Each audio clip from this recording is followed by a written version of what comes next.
Deep in the heart of New Orleans, nestled within the decaying shadows of the French Quarter, stands a crumbling Victorian mansion. Its arches are cracked, its massive oak doors hang off their hinges, and thick, choking ivy crawls over the stone like skeletal fingers. In this house of shadows, 3 men reside. On the top floor, Jackson Smith, a man of science. On the middle floor, the brilliant but sinister Victor Bellingham. Below him, the ill-fated William Parker. And at the very bottom, the old caretaker, Sam, who whispers of things no man should see. One night, after a long day on the Mississippi, Jackson's friend David leaned in close, his voice trembling. "Jackson, stay away from Bellingham. He's not like us. They say he meddles with the occult. I've seen his eyes. There's a primal malice in them. When I see him walking with Parker's sister, Evelyn, it's like watching a delicate bird being stalked by a hideous, bloated toad. He's dangerous, Jackson. He threatened Robert last week. Something is wrong in that room." That very night, as Jackson studied, a sound tore through the floorboards. A sharp, muffled groan. Then the door burst open. Parker stood there, gasping for breath. "Quick! Something's happened to Victor!" They raced down to the middle floor. As Jackson stepped into Bellingham's room, his blood turned to ice.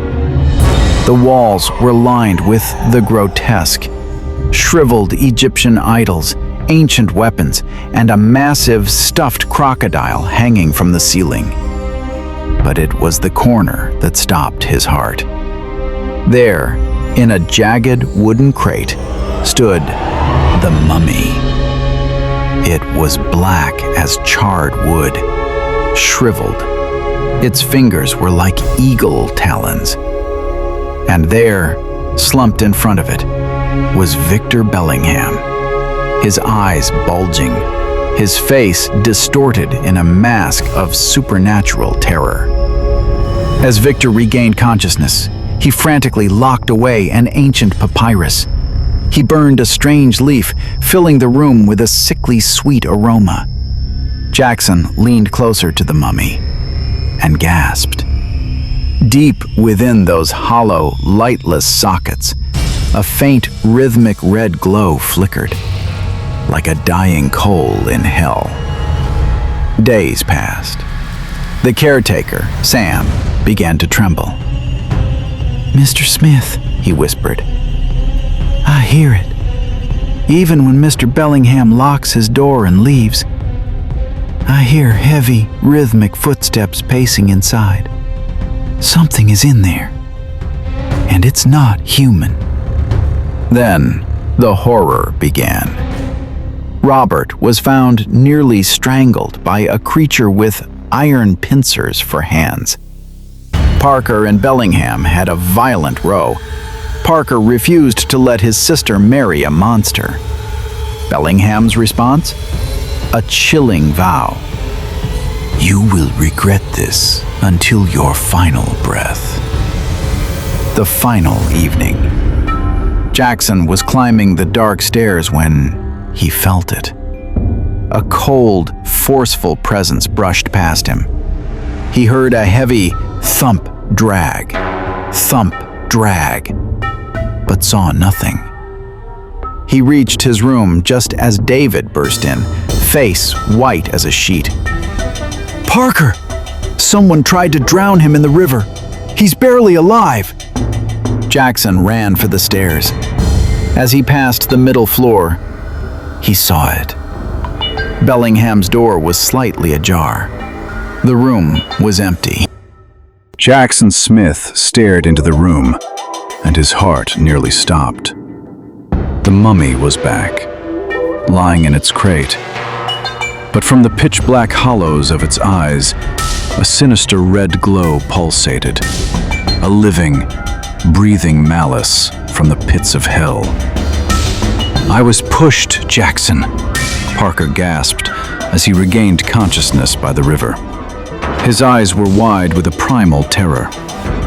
I was standing by the water, and something with the strength of a titan lifted me like a feather and hurled me into the depths. Jackson leaned in, whispering harshly, "I believe you, Parker. I believe every word." As he walked back, Jackson's mind raced. The missing mummy, the rhythmic footsteps, the attacks on Robert, and now Parker. It all led to one man, Victor Bellingham.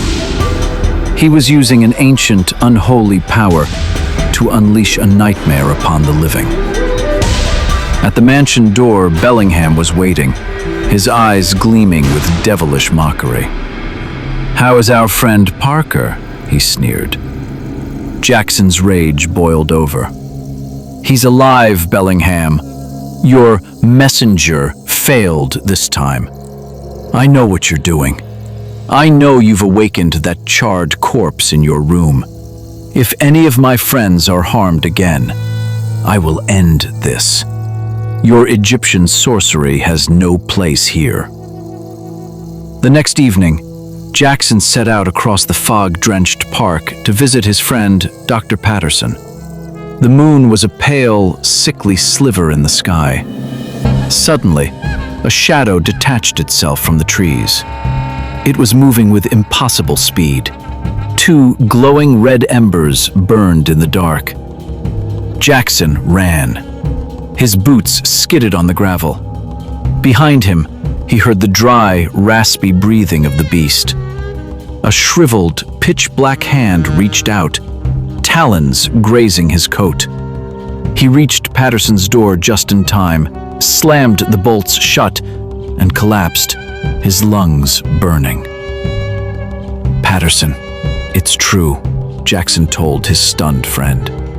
"He's using an ancient scroll to command the dead.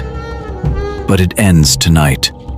For my friends, for humanity, I must destroy it." The next morning, Jackson bought a heavy revolver. He marched back to the mansion and burst into Bellingham's room. Victor looked up, his face turning ghostly white. He couldn't believe Jackson was still alive. "Pick up that knife, Bellingham," Jackson commanded, leveling the gun at his head. "Cut that mummy into pieces. Now, or I will scatter your brains across this floor." Bellingham pleaded. He cried, but Jackson was a statue of granite. Under the threat of death, Victor plunged the knife into the mummy's chest. Dry bones snapped and crumbled. The room filled with the choking dust of 4,000 years. "Now," Jackson barked, "throw the pieces into the fireplace." As the flames consumed the ancient remains, a foul, sickening stench filled the air. But Jackson didn't flinch. "The papyrus, Victor. The yellow scroll in your drawer. Hand it over." "No, not the scroll," Bellingham shrieked. "It holds the keys to the afterlife. I can teach you, Jackson. I can show you how to command the shadows." Jackson shoved him aside and grabbed the ancient manuscript. With a single motion, he tore it to shreds and hurled it into the roaring fire. The screams of the past died in the embers. Soon, Victor Bellingham vanished from New Orleans, heading toward the dark mysteries of the Sudan. The mansion is quiet now, but sometimes, when the fog rolls in from the river, Jackson Smith still looks at the stairs and remembers the rhythmic thump drag of the resident who refused to stay dead.